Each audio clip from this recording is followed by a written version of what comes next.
नमस्कार, आप देख रहे हैं आज तक। मैं हूं आपके साथ रोहित सरदाना। शाम के 5 बज रहे हैं और वक्त हो गया है दंगल का। अयोध्या में राम मंदिर के निर्माण की शुरुआत का वक्त नजदीक आ रहा है, लेकिन इस बीच वहां फिर से मंदिर मस्जिद की एक नई बहस शुरू हो गई। अयोध्या के हनुमानगढ़ी के महंत राजू दास ने मस्जिद के लिए बने ट्रस्ट में सरकारी नुमाइंदे को शामिल करने की ताकीद इस बात के साथ कर दी है कि अगर सरकार के लोग नहीं हुए तो इस्लामिक देशों से चंदा आएगा और आतंकवाद को बढ़ावा मिलेगा। सुप्रीम कोर्ट ने मस्जिद पक्ष के लिए ट्रस्ट बनाने का कोई आदेश नहीं दिया था, सिर्फ सरकार को यह कहा था कि इन्हें 5 एकड़ जमीन दी जाए। दूसरी तरफ मंदिर पक्ष के निर्माण के लिए जो ट्रस्ट बना है उसमें सरकार के 3 प्रतिनिधि हैं। मस्जिद पक्ष के ट्रस्ट को लेकर हंगामे से पहले अयोध्या के साधु संत यह भी मांग कर चुके हैं कि मस्जिद भले बना लीजिए लेकिन नाम बाबर का नहीं होना चाहिए। वैसे 5 अगस्त के मंदिर के भूमि पूजन पर मुहूर्त से लेकर बतौर पीएम नरेंद्र मोदी के शामिल होने का विवाद अपनी जगह पर जस का तस बना हुआ है। इसलिए दंगल में आज बहस इस पर कि मंदिर वहीं बनाएंगे पर क्या मस्जिद पर भी टकराएंगे।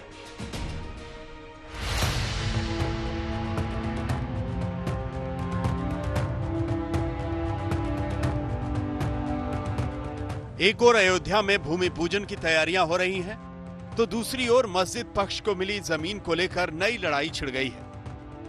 पहले सुन लीजिए कि अयोध्या की हनुमानगढ़ी के महंत राजू दास क्या कह रहे हैं। तो जो आज ट्रस्ट का गठन हुआ है, मेरा मांग है कि उसमें भी जैसे राम जन्मभूमि ट्रस्ट में सरकार के लोग हैं, उसमें भी सरकारी लोग रहें, नहीं तो पूरे देश दुनिया से पूरे विश्व से धन एकत्रित करेंगे, चंदा एकत्रित करेंगे, उसके बाद उस चंदा का गलत उपयोग करेंगे, दुरुपयोग करेंगे, उससे भारत की अखंडता में सेंध लगाएंगे, सनातन धर्म संस्कृति का नुकसान पहुंचाएंगे, उससे आतंकवाद का बढ़ावा मिलेगा और देश के साथ कुचक्र रचने का काम ट्रस्ट के लोग के धन से होगा।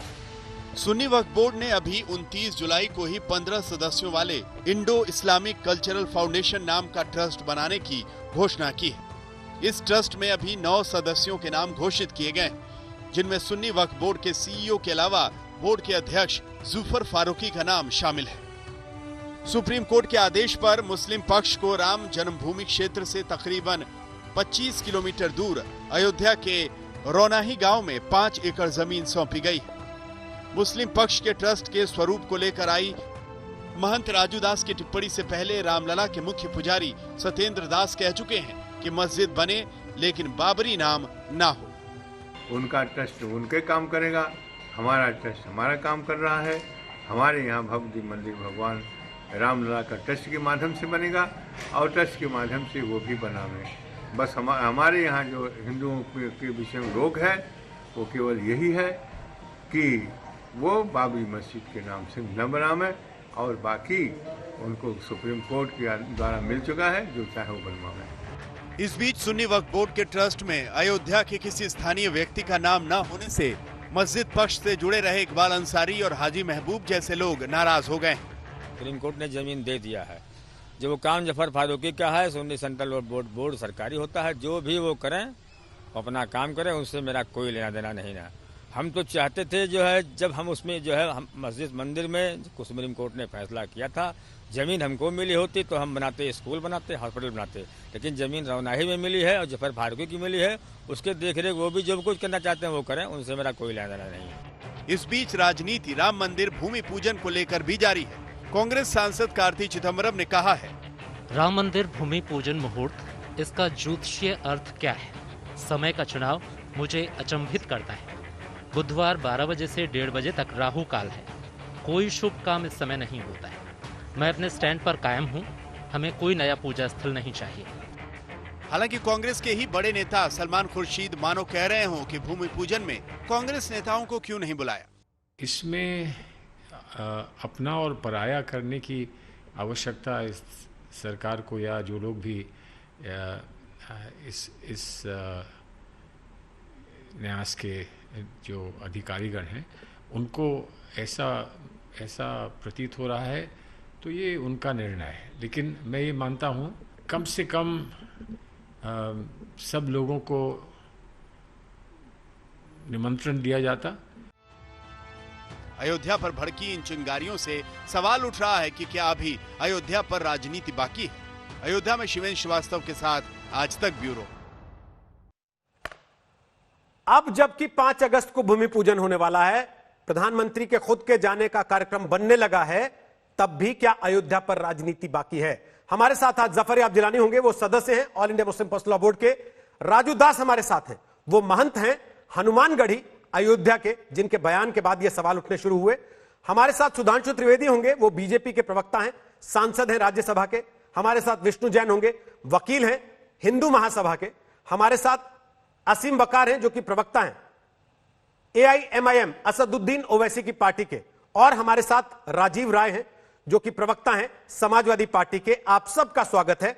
मैं जिलानी साहब से सवाल पूछूं उसके पहले महंत राजू दास, सबसे पहला सवाल मैं आपसे पूछना चाहता हूं, क्यों आपको लगता है कि मस्जिद बनाने के लिए जो ट्रस्ट बन रहा है उसमें भी सरकार के लोग हों? देखिए, हाथ जोड़कर मेरा प्रार्थना है, निवेदन है कि जिस प्रकार राम जन्मभूमि मंदिर में ट्रस्ट में 3 सरकारी लोग किए गए हैं, उसी प्रकार जो मस्जिद का निर्माण कार्य चल रहा है उसमें भी ट्रस्ट में सरकारी लोग हों। क्योंकि उसका एक ही रीजन, एक ही कारण है कि देखिए, जो अयोध्या के बाबरी पक्षकार लोग थे, जिन्होंने बाबरी मस्जिद के लिए लड़ाई लड़े, चाहे वो इकबाल अंसारी हो, हासिम अंसारी हो, चाहे और भी लोग हों, लेकिन उनको आपने ट्रस्ट में नहीं रखा। नंबर 1। नंबर 2, इसके नाते हमारा मांग है, क्योंकि लगातार, क्योंकि राम जन्मभूमि के अगेंस्ट जमीन मिला है, राम जन्मभूमि के नाम पे, बाबर के नाम पे आपको जमीन मिली है, तो एक तो निवेदन है कि बाबर एक विदेशी आक्रमणकारी है, बाबर के नाम पे नाम नहीं, मस्जिद का नाम नहीं होना चाहिए। क्योंकि भाई जो कौम है, मुस्लिम कौम है, उसमें बाबर से और मुस्लिम कौम से कभी कतई नहीं जोड़ना चाहिए, क्योंकि बाबर का जो चल चरित्र है वो मुसलमानों से मेल नहीं खाता। इसके नाते निवेदन है। दूसरा, क्योंकि ट्रस्ट के द्वारा पूरे विश्व से धन संग्रह होगा। जैसे राम जन्मभूमि में रोजाना करोड़ों धन आ रहा है, लेकिन सरकारी मिशनरी के लोग हैं, सनातन धर्म संस्कृति से जो लोग जुड़े हुए हैं, उसका सही ढंग से लगेगा। उसी प्रकार बाबरी मस्जिद के नाम पर और मस्जिद के नाम पे पूरे विश्व से फंडिंग होगी, फंड आएगा, वो फंड सही तरीके से खर्चा हो। इसके नाते हमारा मांग है, सर आपसे हाथ जोड़कर प्रार्थना है, निवेदन है, और भी जो मस्जिद ट्रस्ट से जो लोग जुड़े हैं, आज जो इस डिबेट में बैठ रहे हैं, उनसे प्रार्थना है कि इस ट्रस्ट में सरकारी लोग भी रहना चाहिए। राजू दास जी, आपके ट्रस्ट में सरकारी लोग इसलिए हैं क्योंकि अदालत ने कहा सरकार से कि ट्रस्ट बनाइए। मस्जिद के लिए तो सरकार को अदालत ने कोई आदेश दिया नहीं कि आप ट्रस्ट बनाइए, उसमें किसको रखिए किसको नहीं रखिए। रोहित भैया, मैं ज्यादा समय नहीं लूंगा, लेकिन निवेदन करूंगा हमारी बात को लोग तक पहुंचाएं। देखिए, ऐसा है कि सरकार ने कहा ना ट्रस्ट बनाने के लिए, उसी प्रकार उच्चतम न्यायालय जमीन दिया है। हमारे भाव से तो आपने जमीन दिया नहीं, क्योंकि जब आपने फैसला कर दिया कि जहां पर राम जन्मभूमि है, किसी सनातन धर्म संस्कृति से जुड़ा हुआ, भगवान राम से जुड़ा हुआ ये यहाँ पे था, इसके नाते आपने हिंदुओं को दिया, लेकिन मुसलमानों को क्यों दिया आपने? जब उनका एविडेंस खारिज हो गया फिर भी आप दिया ना, तो अदालत का हम सम्मान करते हैं, मुझको कोर्ट में आस्था है, संविधान में मुझको विश्वास है। लेकिन यहाँ समस्या है कि आप देख सकते हो कि संसद में सदस्य होने के बाद ओवैसी जैसे लोग ये कहते हैं कि मैं संविधान को नहीं मानता, और 400 वर्ष से वहां पे मस्जिद था। मैं अपने बच्चों को भी बताऊंगा कि यहाँ पर हिंदुओं ने मस्जिद तोड़कर मंदिर बनाया, वो भी अपने बच्चों को बताएंगे। जब ऐसा पढ़ा लिखा मुस्लिम कौम का सदन का सदस्य, राजू जी, आप भी तो अपने बच्चों को बताते हैं ना कि बाबर ने मंदिर तोड़ के मस्जिद बनाई थी, बताते हैं ना? तो सरकार सुन तो लीजिए, एक निवेदन आपसे है, उच्चतम न्यायालय की बात को खंडन कर दीजिए। आप कोर्ट को मानिए ही नहीं, संविधान को मानिए ही नहीं। संविधान ने एविडेंस देके प्रमाण दिया है। जब आप ही थे अयोध्या में, उसके बाद लगातार जब डिबेट चल रहा था, तो आप ही बोल रहे थे रोहित भैया कि आस्था से देश नहीं चलता, ये जो है प्रूफ से चलता है, संविधान से चलता है। तब आपको मैंने दिया ना प्रूफ, खुदाई हुई, खुदाई में 16 से 17 वो चीज मिले, उसके बाद देवी देवताओं की खंडित मूर्ति मिले, हवन कुंड मिले, कुएं मिले, भगवान भोले की प्रतिमा मिली, सनातन धर्म संस्कृति से जुड़ा हुआ चीज मिला, तब आपने आदेश दिया है। मेरे ऊपर कोई आपने एहसान नहीं किया, आपसे मैं सुलह समझौता कर रहा था लगातार। आप हमसे ज्यादा सेकुलर कौन हो सकता है? हनुमानगढ़ी मंदिर के जस्ट बगल में नमाज का कार्यक्रम हुआ, हनुमानगढ़ी के नागा साधु ने 3 मस्जिद बना के मुसलमानों को दिया। हमसे ज्यादा मुसलमानों को कौन मानता है? फिर भी आपने सुलह समझौता नहीं किया, आपने अथक प्रयास किया, लड़ाई लड़ी, लड़ाई के बाद मुझको विजय मिला है। इसके नाते रोहित भैया, आपसे निवेदन है, आपसे प्रार्थना है कि मुसलमानों का जो ट्रस्ट बन रहा है, उस ट्रस्ट में, उसमें भी सरकारी लोग। आप अगर मुकदमा जीते अगर आपके पक्ष में फैसला आया तो आप मंदिर बना रहे हैं, मंदिर बनाइए, उसमें खुश रहिए। मस्जिद के ट्रस्ट में कौन हो कौन नहीं हो, इससे आपको परेशानी क्यों है? ये तो जबरदस्ती का थोपना हुआ ना फिर। नहीं, मंदिर तो हम बनाएंगे पर तुम्हारी मस्जिद में भी टांग अड़ाएंगे। ना, गलत। पूरा देश दुनिया आज तक चैनल देख रहा है, नंबर 1 का आपका चैनल है, और इसके नाते मैं आपसे प्रार्थना करता हूं, निवेदन करता हूं, मैं मस्जिद में टांग नहीं अड़ा रहा हूं। सहयोग की भाव है, सहयोग करने के लिए तत्पर। जब आपको बता दूं, जिसी दिन मस्जिद के लिए जमीन दिया गया था, सबसे पहले मैं गया था वहां पर कि हाँ ठीक है, जिस हिसाब से राम जन्मभूमि में मुसलमान भाई सहयोग करेंगे, उसी हिसाब से मैं मस्जिद में भी सहयोग करूंगा। लेकिन कोई बात नहीं है, वो नहीं सहयोग लेना चाहें, लेकिन निवेदन है, प्रार्थना है। देखिए, किसी भी प्रकार का बात विवाद ना हो, धन का दुरुपयोग ना हो। जिस हिसाब से आपने ट्रस्ट में, राम जन्मभूमि ट्रस्ट में आपने 3 सरकारी दुरुपयोग आप बार बार कह रहे हैं, उस दुरुपयोग से आपका क्या मतलब है? कोई घर ले जाएगा, सुन्नी वक्फ बोर्ड का मेंबर अपने घर ले जाएगा पैसा?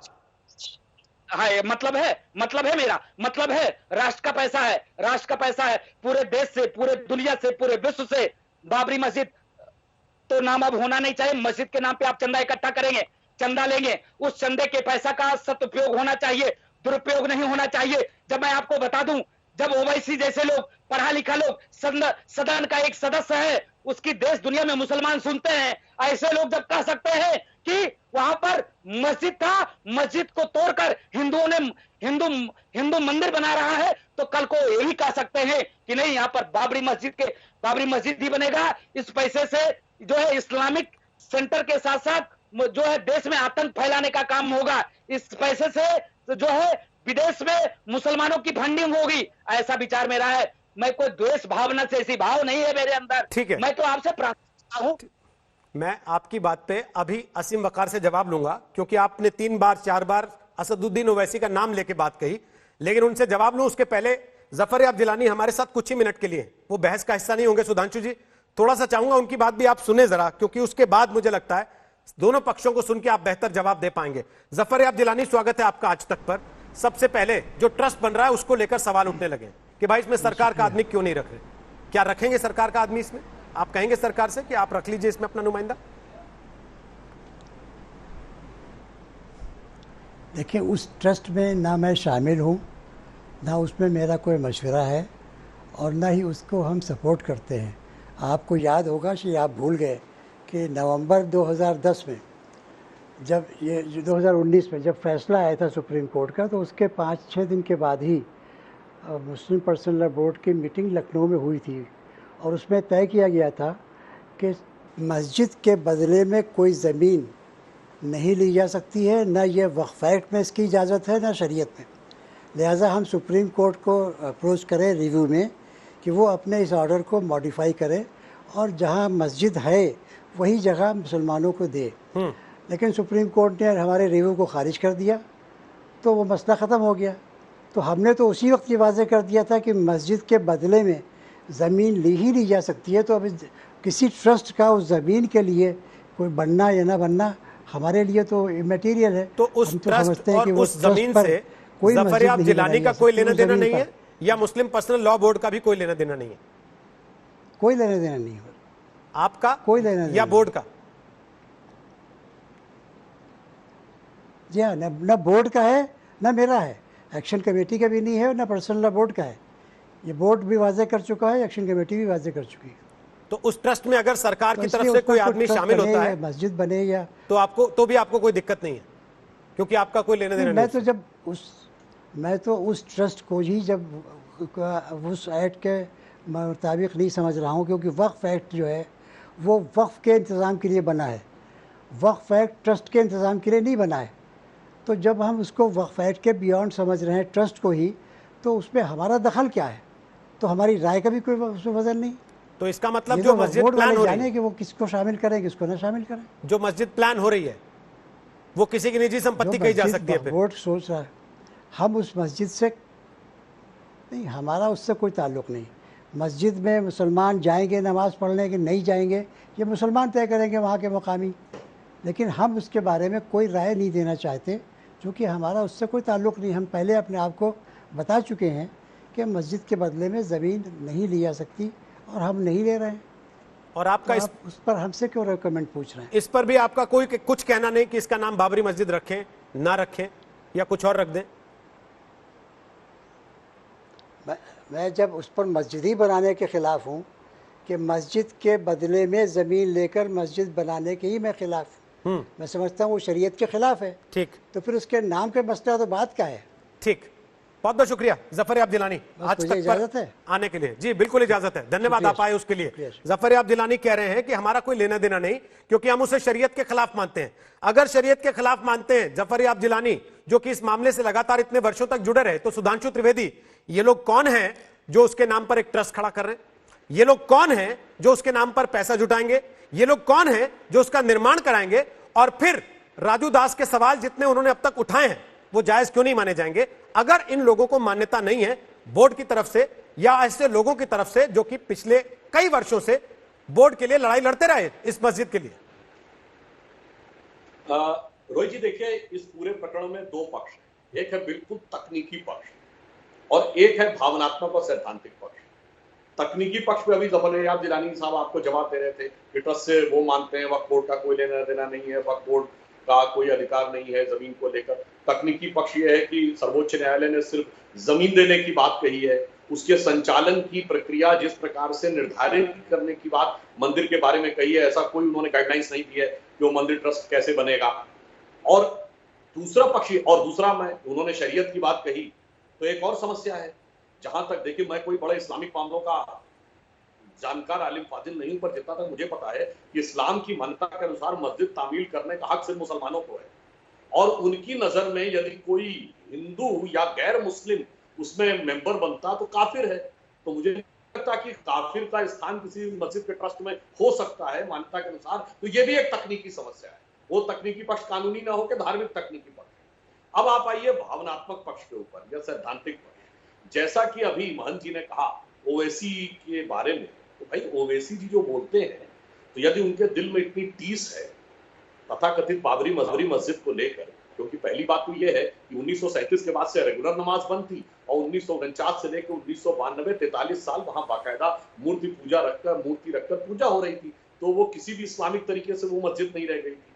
फिर भी अगर उनको ऐसा लगता है कि वो ढांचा उनके भावना के अनुरूप था, तो ईमानदारी से जितने सैकड़ों हजारों मंदिरों का उल्लेख है जो तोड़ के मस्जिद बनाई गई, और ओवैसी साहब से हम कोई संघी भाजपाई की बात नहीं कह रहे हैं जनाब। आईने अकबरी में जो अकबर ने लिखा, तज्जुके फिरोज शाही और फतवते फिरोज शाही में जो फिरोज शाह तुगलक ने लिखा, जो तज्जुके बाबरी में बाबर ने लिखा, जो शाहनामा और जहांगीर उन मस्जिदों के बारे में भी कह दे हाँ साहब ये तोड़ के बनाई गई, हम भी ये कहेंगे कि ये मंदिर था तोड़ के बनाया गया। और चलो वो इतिहास में न जाना चाहे तो जितने मंदिर अभी पिछले 25-30 साल में कश्मीर में तोड़े गए, अथवा बरपेटा से लेके मालदा से लेके केरल के अंदर घटनाएं हुई, उनपे भी कह दें हाँ साहब हम बिल्कुल उसके भी साथ हैं, पाकिस्तान बांग्लादेश तो छोड़ दें, तब हम माने कि भाई उनके अंदर एक ईमानदारी है कि कोई धार्मिक स्थल तोड़ा जाना नहीं चाहिए। पाकिस्तान बांग्लादेश छोड़ दिया सर आपने, और एक पे नहीं। आप जिस रफ्तार से जा रहे थे मुझे तो लगा आप हगिया सोफिया तक चले जाएंगे कि वहां के लिए भी बोल दें।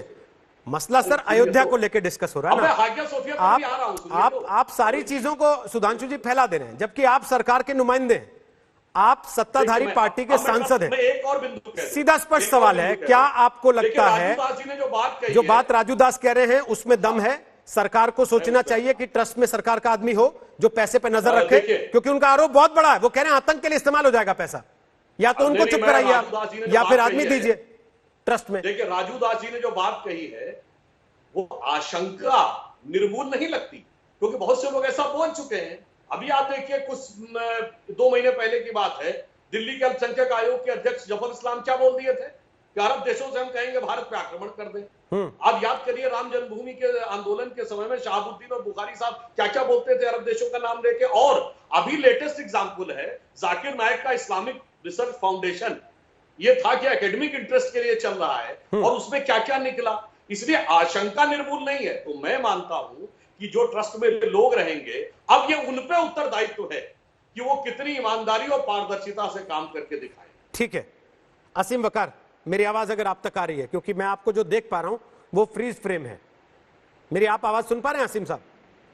जी सुन पा रहा हूं। मैं आपको जो देख पा रहा हूं वो तस्वीर स्टिल हो गई है। जब आप शायद अपने कैमरे का फ्रेम बदल रहे होंगे उस समय थोड़ा घूमते हुए रुक गया आपका चेहरा। हम आपको सुन पा रहे हैं, लेकिन देख जो पा रहे हैं वो स्टिल तस्वीर है, लाइव तस्वीर नहीं है। आप अपनी बात रख सकते हैं। राजू दास कह रहे हैं कि ट्रस्ट में सरकार का आदमी भी होना चाहिए जो ट्रस्ट मस्जिद का कामकाज देख रहा है। आपको लगता होना चाहिए? देखिए, राजू दास जी ने कितनी बातें बोली, मैंने सब जी। राजू दास जी एक महंत हैं। राजू दास जी से ये बता दीजिएगा कि बाबर हमारे रिश्तेदार नहीं थे, ना ही हम लोग बाबर के पक्ष में, लेकिन जितनी नफरत राजू दास जी को बाबर से थी, राजू दास जी से पर्सनली पूछ रहा हूँ। राजू दास जी, खाली इतना बता दीजिए कि बाबर ने हिंदुस्तान पर कितने साल हुकूमत की? आपने तो हिस्ट्री पढ़ी होगी, तभी आपको बहुत नफरत है। जानकारी है आपके पास कितने साल हुकूमत की? बोलिए।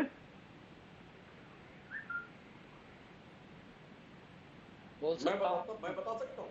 वो बता रहे हैं आपको। नहीं, राजू दास जी बताएंगे। राजू जी बोल रहे हैं। राजू जी बोल रहे हैं। बोलिए राजू जी, बोलना चाहते हैं आप? तो आपसे सवाल पूछ रहे हैं। देखिए लगातार उसने पूरे हिंदुस्तान पे मान मर्दन करते हुए, आप अयोध्या कभी आप आए वकार साहब, आपसे निवेदन है। अरे सीधा सा जवाब दे दीजिए हजरत, मैं पूछ रहा हूँ। राजू दास जी, बाबर ने हिंदुस्तान पे कितने साल हुकूमत की? नहीं, बता रहा हूँ महोदय, लेकिन हमारी भाव को भी तो आप समझें। बिना भाव समझे आप द्वेष भावना से बात करें तो अच्छी बात नहीं है। आप पहले हमसे जुड़े, सुने। अयोध्या में एक मिनट महोदय, वकार साहब, सर निवेदन है, प्लीज सुने। अयोध्या में लमसम 2% मुसलमान हैं, लेकिन मस्जिद कितनी है? 18 मस्जिद हैं। अभी तक आपको बता दूं, किसी भी मस्जिद में किसी भी प्रकार का कोई विवाद नहीं है। सभी जगह लाउड स्पीकर लगे हुए हैं। हम लोग सहयोग करते हैं। आपसे जो पूछ रहा हूँ वो जवाब दे दीजिए हजरत। सुनिए, आपका ज्ञान में दूंगा। सर कितने साल हुकूमत की बाबर ने हिंदुस्तान पर? दूंगा, लेकिन मेरे भाव तो समझ लीजिए। आप मेरे भाव समझ नहीं रहे हैं, आप तो इसको चेंज कर दे रहे हैं। भाव बाद में समझा दीजिएगा जी। भाव इसके नाते है कि लगातार बाबर ने जो है हिंदुस्तान पे हुकूमत सैकड़ों साल किया, और सैकड़ों साल से उसने पूरे सैकड़ों साल लगातार। रोहित सरवना जी, समझे आप? राजू जी, बाबर ने सैकड़ों साल हुकूमत किया। राजू जी, अच्छा, बाबर ने जब बाबर ने हिंदुस्तान पर अटैक किया तो उसने कौन से बादशाह को हरा के हिंदुस्तान पर हुकूमत की? मेरा एक सवाल है। मेरा भी एक सवाल है असीम साहब, मेरा एक सवाल है। आपने पहली लाइन कही कि बाबर से हमारी कोई मोहब्बत नहीं। आपने गुजारिश है असीम साहब, जिस आदमी को बाबर से नफरत है, असीम साहब, उसके पास कोई कारण भी होगा। आपको मोहब्बत है बाबर से? नहीं, जितनी नफरत है, आपको मोहब्बत है बाबर से? राजू दास जी ने कहा कि आपको बाबर से मोहब्बत है? आपने क्योंकि पहली पंक्ति में कहा कि आपको मोहब्बत नहीं है। हिंदुस्तान से मैंने क्या पूछा सर? मैं क्या पूछ रहा हूँ? सुधांशु जी आपकी बात का जवाब देने को तैयार बैठे हैं, लेकिन मैं उनके पास नहीं जा रहा। मैं पहले आपसे पूछ रहा हूँ। आपने कहा आपको बाबर से मोहब्बत नहीं है, नहीं है ना? पक्की बात है ना ये? या आपने पाइथागोरस की थ्योरम की तरह एक कथन सामने रखते हुए यह तय किया कि मैं इस बात को झूठ साबित करूंगा, और बाद में यह निकल के आएगा कि नहीं, मेरे दिल में बाबर बसता है, इसलिए मैं बाबर के लिए खड़ा होता हूं? ऐसी भावना तो लेके नहीं चल रहे ना आप? आदमी रोहित सरवना जी, सर मैं पूछ रहा हूं आपसे, मैं आपसे पूछ रहा हूं। जी बोल रहे थे, मैं कह रहा हूं राजू दास जी ने कहा सैकड़ों साल बाबर ने राज किया। मैं नहीं जानता कि वो बाबर के लिए कह रहे हैं कि मुगल काल के लिए कह रहे हैं, लेकिन मेरे सवाल का जवाब आप दे दीजिए। आपको बाबर से नफरत है या नहीं है? हाँ या ना बोल दीजिए। सुनिए सर, आपको है या नहीं है? हमें मोहब्बत नहीं, ना हमें नफरत, ना हमें मोहब्बत। तो फिर बाबरी मस्जिद के नाम के लिए इतना दिल में आपके दर्द क्यों हो जाता है? अच्छा, कि आप वर्षों से लगातार टीवी पर पैरवी करते आते हैं कि असदुद्दीन ओवैसी बैठकर कहने को मजबूर हो जाते हैं कि हमारी मस्जिद तोड़ दी, हमारे साथ ऐसा कर दिया। हजरत एक रिक्वेस्ट आपसे और। जी बोलिए ना। आप मेरी एक रिक्वेस्ट और ले। राजू दास जी ने कहा, राजू दास जी ने जितनी बातें कही थी मैंने सुना। मैं सुधांशु जी से सरकार के माध्यम से गुजारिश कर रहा हूं, आपके माध्यम से, कि जब आप मंदिर बना रहे हैं, बना लीजिए, आप मुकदमा जीते हैं, लेकिन सर्वोच्च न्यायालय के कुछ अंश, उसके जो फैसले थे, उनको बड़े बड़े बोर्ड पर 10 बाई 20, 20 बाई 40 के बोर्ड बनाकर लगा दीजिएगा, और राजू दास जी सुन लीजिए, सर्वोच्च न्यायालय ने यह फैसला दिया कि 1949 में रामलला की मूर्ति प्रकट नहीं हुई, अवैध तरीके से रखी गई। ये सर्वोच्च न्यायालय का फैसले में कहा गया। सर्वोच्च न्यायालय का ये भी फैसला अयोध्या में होल्डिंग पर लगाया जाए लिखकर कि इस बात का कोई प्रमाण नहीं मिलता है कि मुसलमानों ने किसी मंदिर को तोड़कर मस्जिद बनाई। मैं गुजारिश कर रहा हूं सर्वोच्च न्यायालय का, ये भी फैसला उस होल्डिंग में लिखा जाए। चलिए वकील साहब आपकी बात का जवाब दे रहे हैं, विष्णु जैन जवाब दे रहे हैं आपकी बात का। सन 15 मुझे लगता है विष्णु क्योंकि अदालत में थे, असीम वकार क्योंकि विष्णु जी अदालत में थे, तो मुझे लगता है इस पर विष्णु जी की बात सुननी चाहिए। तब तक हम ये कोशिश करते हैं कि आपका वीडियो भी दिखाई देने लगे, क्योंकि अभी तक आपकी केवल तस्वीर दिख रही है और आवाज सुन पा रहे हैं। विष्णु जी बोलिए। वकार साहब ने जो हमारे माननीय महंत से 2 सवाल पूछे, उसका मैं जवाब दे दूं। बाबर ने हिंदुस्तान में 2 साल शासन किया था। 26 दिसंबर 1530 में उसकी डेथ हो गई थी और उन्होंने राणा सांगा जो हिंदू लीडर थे उनको हराया था। इसके अलावा वकार साहब इतने सवाल पूछ रहे हैं, मैं उनसे पूछना चाहता हूं, आपने क्या बाबरनामा पढ़ा है जहां पे बाबर ने यह लिखा था कि मैंने यहाँ पे हिंदुओं के सर के काट के पिलर बना दिए और मूर्ति पूजकों की मूर्तियां उसी तरह तोड़ूंगा जिस तरह मैंने आज शराब के प्याले तोड़े हैं। वो कसम खा के फरगना से चला था। ये पैरा और ये आपने लफ्ज बाबरनामा के पढ़े हैं? ये बता दीजिए, अगर पढ़े हैं तो अच्छी बात है, नहीं पढ़े तो पेज नंबर और बाबरनामा आपको ईमेल कर दूंगा। दूसरी बात, आपने जो सवाल कहा कि क्या कहते हैं वहां पे सुप्रीम कोर्ट की ऐसी कोई फाइंडिंग नहीं कि मंदिर तोड़ के मस्जिद बनाई गई। सुप्रीम कोर्ट ने अपने जजमेंट में स्पष्ट रूप से कहा है, बहुत स्पष्ट रूप से, कि वहां पे एक ऐसा स्ट्रक्चर था जो नॉन इस्लामिक था और 14 कसौटी के पिलर के ऊपर ये स्ट्रक्चर खड़ा था। उन्होंने ये भी कहा कि एसआई की रिपोर्ट से ये साबित नहीं हो सकता कि आज से 500 साल पहले किसने मंदिर तोड़ी है या नहीं तोड़ी है, पर यह साबित होता है थ्रू एविडेंस कि वहां पे ऑलरेडी एक बहुत भव्य नॉन इस्लामिक स्ट्रक्चर था। वकार साहब, और आपसे एक बात मैं और पूछना चाहूंगा, आप यहाँ पे इतना जनरल क्विज कर रहे हैं, क्या सुप्रीम कोर्ट के जजमेंट का पैरा 107 आपने पढ़ा है? पैरा 107 में क्लियर रूप से लिखा है कि जहां इतिहास में अगर कभी कोई मंदिर रही है और अगर उसको तोड़ा जाता है तो हिंदुओं का राइट है इंडिपेंडेंट इंडिया में, संवैधानिक इंडिया में उसको रेस्टोर करना, उसको क्लेम करना। तो अगर बाबर ने, आलमगीरी में, औरंगजेब ने हर जगह लिखा है कि हिंदू मंदिर तोड़ी है, लेकिन तो विष्णु मेरा एक सवाल है आपसे, आप वकील हैं, विष्णु जैन आप वकील हैं, आप पूरे समय इसकी सुनवाइयों के दौरान अदालत में रहे।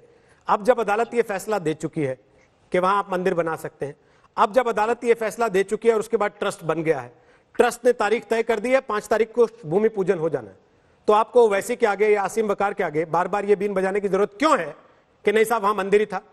इसका फैसला हो चुका।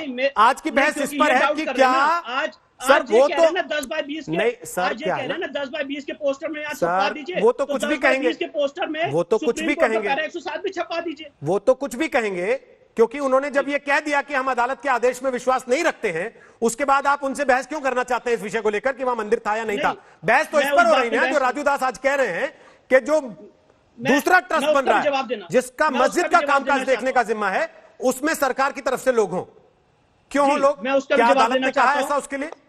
मैं बता रहा हूं उसका एकदम स्पेसिफिक उत्तर दे रहा हूं। हाँ, हमारे भारतीय संविधान में सुधांशु जी ने कहा था, इसका टेक्निकल पॉइंट भी, तो टेक्निकल पॉइंट का आंसर दे रहा हूं। हमारे भारतीय संविधान में आर्टिकल 25(2)(a) के तहत ये लिखा हुआ है कि अगर केंद्र सरकार चाहे तो वो किसी भी रिलीजियस, कोई भी रिलीजन की सेकुलर एक्टिविटी में कानून बना सकती है। और वक्फ एक्ट में सेक्शन 96, वक्फ एक्ट मेरे सामने है, सेक्शन 96 में स्पष्ट रूप से केंद्र सरकार को पावर दी है कि वो वक्फ बोर्ड में वक्फ बोर्ड की स्थिति को रेगुलेट कर सकती है for the purpose of regulating the secular activities of Waqf. Central government has the following powers. ये पावर सेक्शन 96 में वक्फ एक्ट 1995 में दी हुई है, ये मैं नहीं कह रहा हूं। और अभी तो जिलानी साहब ने बात कही, उन्होंने कहा ना कि वक्फ जो है शरिया के हिसाब से नहीं हो सकता है, उनकी बात को भी मैं कहना चाहता हूं, शरिया का लॉ यहाँ पे अप्लाई नहीं होता है, क्योंकि सुप्रीम कोर्ट ने आर्टिकल 142 के तहत आपको 5 एकड़ की ऑल्टरनेटिव लैंड दी है, तो वो शरिया का कंसेप्ट आप भूल जाए कृपा कर। ठीक है, ओके। जिलानी साहब हमारे साथ अब है नहीं, वो कुछ ही देर के लिए थे, लेकिन राजीव राय, वकार साहब की भी शक्ल दिखने लगी है, उनसे वापस बात करेंगे, लेकिन राजीव राय, सबकी बात आपने सुनी है, जरा आप बताइए आपको क्या लगता है, क्या सरकार को मस्जिद बनाने वाले ट्रस्ट में भी अपना आदमी रखना चाहिए? क्योंकि राजू दास कह रहे हैं कि इस पैसे का गलत इस्तेमाल हो जाएगा।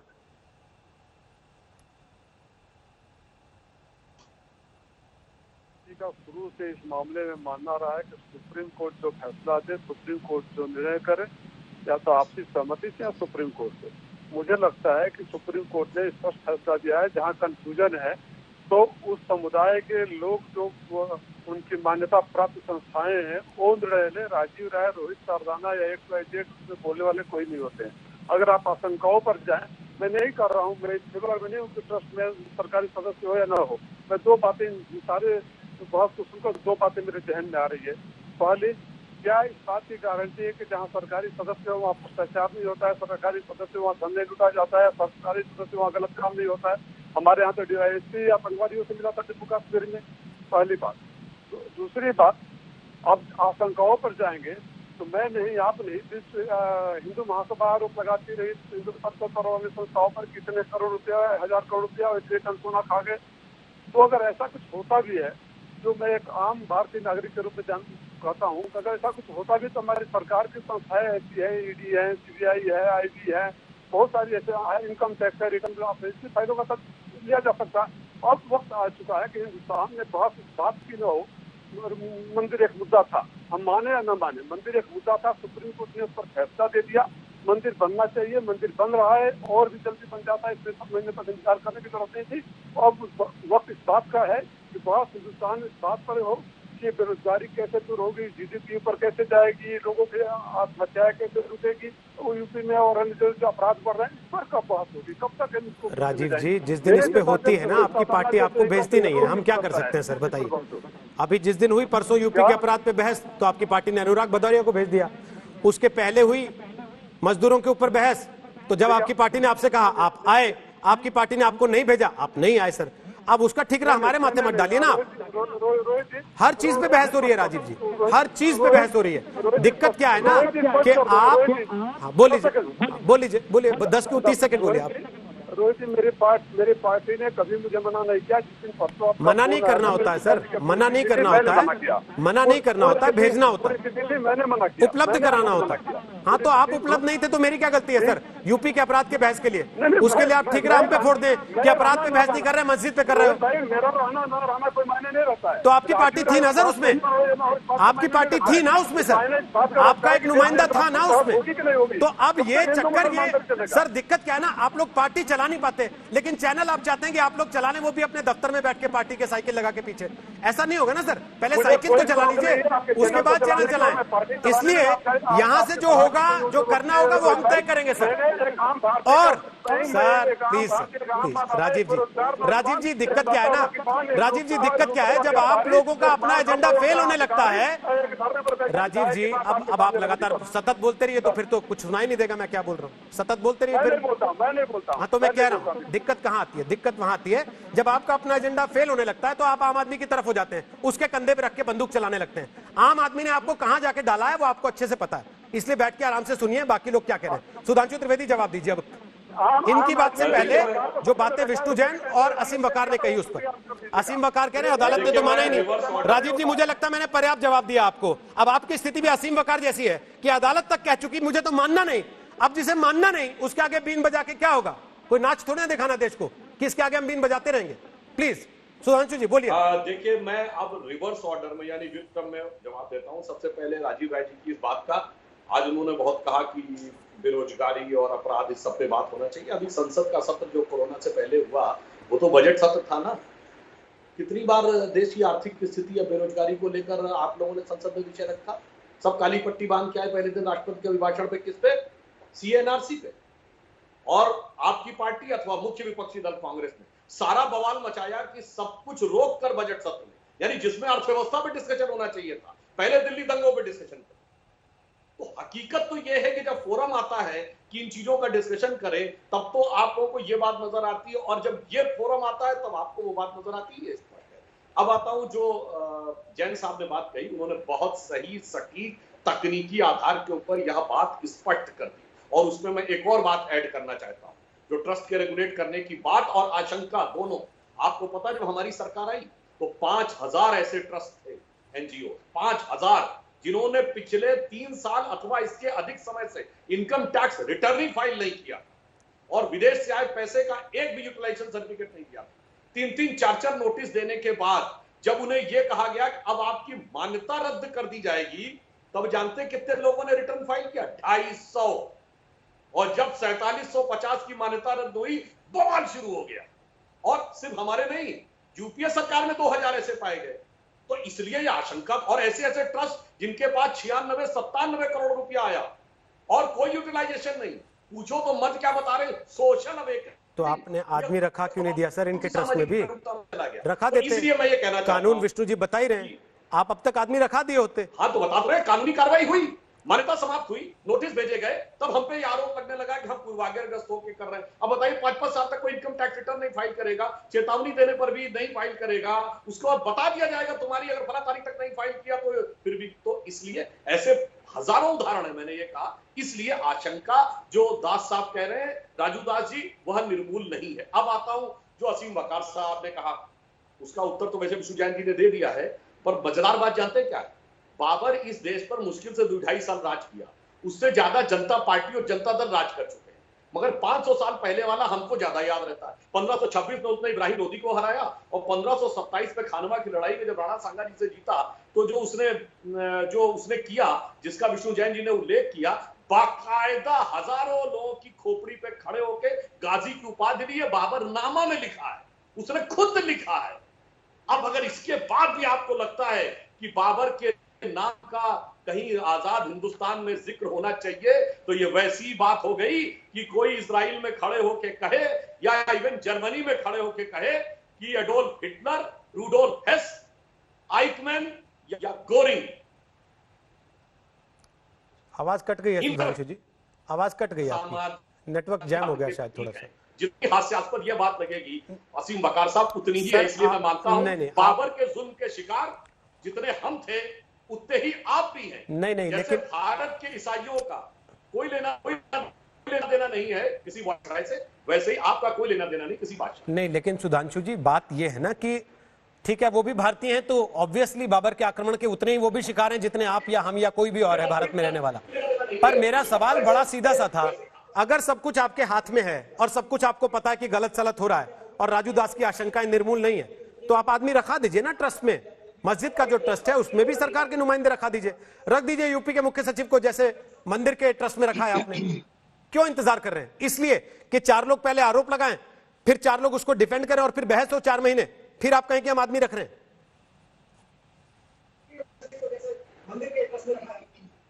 देखिए, हम ये बात कहना चाहेंगे कि ट्रस्ट बनकर अपनी गतिविधियां करे। जैसा विष्णु जैन जी ने कहा है, सरकार को उस पर नजर रखने की और विजिलेंस रखने की पूरी सामर्थ्य है। और मैंने आपको बताया कि हमने हजारों ट्रस्टों के ऊपर जानकारी रखी, यदि सरकार को कुछ ऐसा लगेगा तो हम ये करेंगे। और तो तकनीकी पक्ष है कि सर्वोच्च न्यायालय ने सिर्फ जमीन देने को कहा है, बाकी ट्रस्ट की गतिविधि के संचालन के लिए सरकार से प्राइमा फेसिया नहीं कहा है। तो हम प्राइमा फेसिया अर्थात प्रथम दृष्टया उस प्रक्रिया में इन्वॉल्व नहीं होना चाहते। यदि आवश्यकता महसूस होगी तो विष्णु जैन जी ने जिस प्रकार के नियमों का हवाला दिया है, उन नियमों के अंतर्गत जो विधि सम्मत युक्ति संगत कार्रवाई होगी वो सरकार करेगी। फेयर एनफ, सरकार के तौर पर सरकार को जो करना है उसके अधिकार क्षेत्र में वो कर सकती है, लेकिन असीम वकार साहब, मस्जिद का नाम बाबर के नाम पे रखना है या नहीं रखना, यह समाज के लोगों को तय करना है। तो क्या इस बात पर भी अड़ंगा लगेगा या अड़ेंगे लोग कि नहीं साहब हम तो बाबर के नाम पे रखना चाहते हैं, तब जबकि आप खुद कह चुके हैं कि हमें कोई बाबर से मोहब्बत नहीं है? देखिए, आज की डिबेट बड़ी बहुत रोचक होती जा रही है। सुधांशु जी को मैं बहुत इज्जत देता हूं। सुधांशु जी ने कहा कि खानवा की लड़ाई में लाशों के सरों पर खड़े होकर, सर हमारे ही हिंदुस्तान में अशोका महान, द ग्रेट अशोका ने एक युद्ध लड़ा था कलिंगा का, और उसके बारे में लिखा गया है कि लाशों का, इंसानों की लाशों का समंदर बन गया। जहां तक दिखाई पड़ रहा था वहां तक सिर्फ लाशें थी और सालों तक गिद्ध गोश्त खाते रहे थे और खत्म नहीं हुआ था। अगर पैमाना यह है कि जो लाशें गिराए उसका नाम नहीं लेना चाहिए, सुधांशु जी मेरा मतलब समझ गए, आप समझ गए मेरा मतलब, लेकिन बस इसके आगे नहीं बोले। दूसरी बात, वकील साहब, जैन साहब, आप मेरा जवाब सुधांशु जी ने दे दिया कि 1526 में इब्राहिम लोदी को हराया था, राणा सांगा को नहीं हराया था। आपने पूछा पूरे था किस हिंदू फैक्ट लीडर के को साथ हराया, आइए। किस, देखिए जी, जिसके जी, बारे जी। में आप बात कर रहे हैं जी, जी, उसके जी। बारे में जानकारी पूरी रखिए।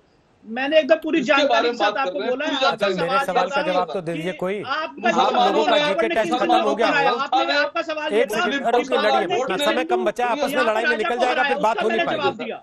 बात हो नहीं पाएगी, फिर आपस में आपका लड़ाई में सवाल निकल था, जाएगी। उसका मैंने सुनिए ना, जवाब दिया। एक मिनट सुनिए, और- सुनिए मेरी बात सुनिए। इस टेस्ट में कोई नंबर नहीं दे रहा अब सुन किसी लीजिए को, सर, अब तो सुनिए, कोई जीके अब में सुनिए। फेल हुआ, कोई पास हुआ, ये अब चक्कर ही सुनिए नहीं सर। रहेगा यहाँ पे, कोई ग्रेडिंग नहीं अब हो रही है। सुनिए। केवल ये पूछ रहा हूँ जो वकार साहब। मुसलमानों की अपनी संस्था है मुस्लिम पर्सनल लॉ बोर्ड, हाँ, मुस्लिम पर्सनल लॉ बोर्ड ने साफ तौर पे ये कह दिया है कि हमें मस्जिद के एवज में जमीन नहीं चाहिए। मुसलमान मस्जिद के बदले ना जमीन ले सकता है, ना मस्जिद बेच सकता है, ठीक ना मस्जिद गिरवी रख सकता है, ठीक ना मस्जिद को गिफ्ट कर सकता है। ठीक है। हमारा अपना मानना तो ये है, सुन्नी वक्फ बोर्ड और शिया वक्फ बोर्ड ये मुसलमानों की, सुन्नियों की नुमाइंदगी नहीं करते हैं, शियाओं की नुमाइंदगी नहीं करते हैं। ये सरकारों के बोर्ड है, ये सरकारों की नुमाइंदगी करते हैं। जफर फारूकी वफ़ साहब क्या खत्म कर करा रहे हैं? दीजिए। असीम ये साहब, उनसे वकार पूछिए। साहब, असीम जफर साहब एक फारूकी बात बता साहब- दीजिए, एक जफर सेकंड। फारूकी नहीं साहब नहीं, असीम सुन्नियों के साहब, नेता नहीं है। असीम वकार एक जफर बात बता फारूकी दीजिए। साहब एक सेकंड, मुसलमानों में असीम वकार सुन्नी एक बात वक्फ बोर्ड बता दीजिए सरकार बस। चला रही है। रोहित जी, उसके असीम नेता वकार हो सकते केवल हैं, एक बात बता सरकार के दीजिए। नेता हो सकते हैं, असीम वकार मुझे लेकिन केवल एक बात बता मुसलमान दीजिए। उनको कहीं से भी अपना रहनुमा नहीं मानता है। असीम वकार मुझे केवल वो एक बात कुछ भी बता करेंगे, दीजिए।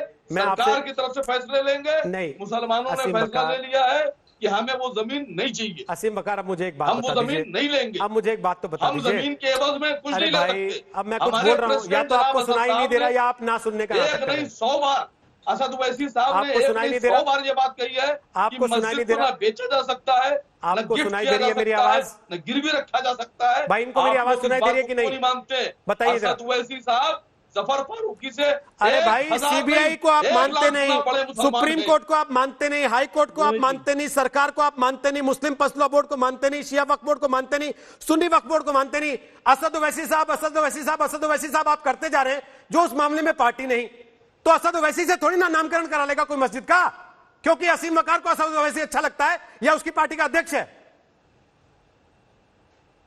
इसका जवाब तो असद दीजिए ना। ओवैसी साहब को हिंदुस्तान का मुसलमान पसंद करता है।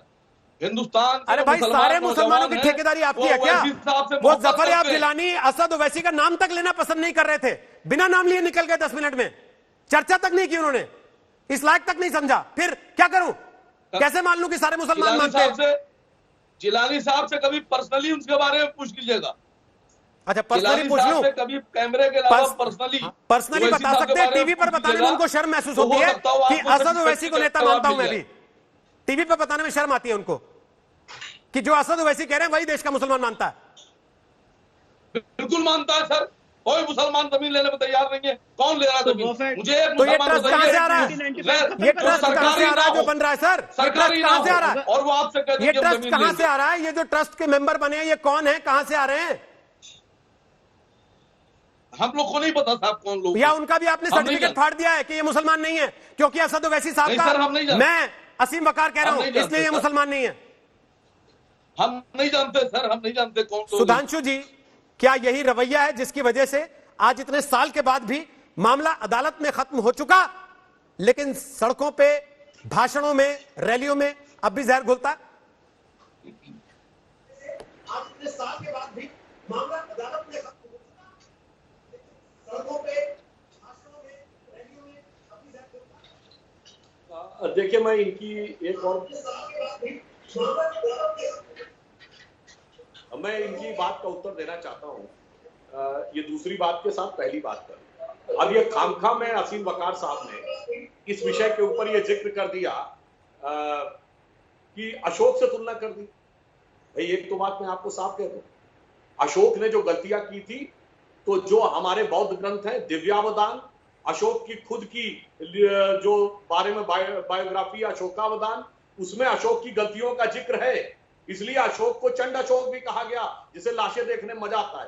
परंतु धर्म ने क्या कहा, वो सब देख के अशोक को ग्लानि महसूस हुई, अशोक को पछतावा हुआ और उसने अहिंसा का मार्ग अडॉप्ट किया। क्या तुलना कर रहे हैं आप? और उसने युद्ध में मारा।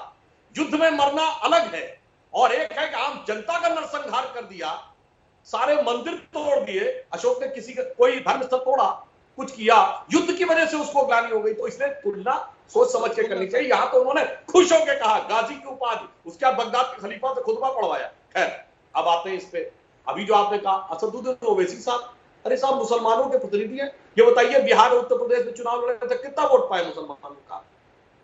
ये खामखा में आसाम का मुद्दा आ जाए एनआरसी का तो ओवैसी साहब, यदि धारा 370 तो ओवैसी साहब, वहां कोई एक मुसलमान पूछ नहीं रहा, एक वोट मिल नहीं रहा। वह बेगानी शादी में अब्दुल्ला दीवाना, अगर महाराष्ट्र में कोई मुस्लिम आरक्षण का विषय आ जाए तो ओवैसी कूद पड़ेंगे। अरे मैं दावे के साथ कहता हूं, आपने कैंडिडेट लड़वा पाए थे क्या अयोध्या में? इसलिए मैं मानता हूं आप विशुद्ध भड़काऊ राजनीति करके सांप्रदायिक मतों के ध्रुवीकरण की वही पॉलिटिक्स कर रहे हैं जो 60-70 सालों से इस देश में होती आई है, खासकर 1976 के बाद से, जिसने इस देश को बहुत। ओके सर, लेकिन यह सवाल रह गया कि क्या इस मामले में सरकार अपने लोग ट्रस्ट में बैठाएगी? सुधांशु त्रिवेदी कह रहे हैं अगर जरूरत महसूस होगी तो बैठाएंगे।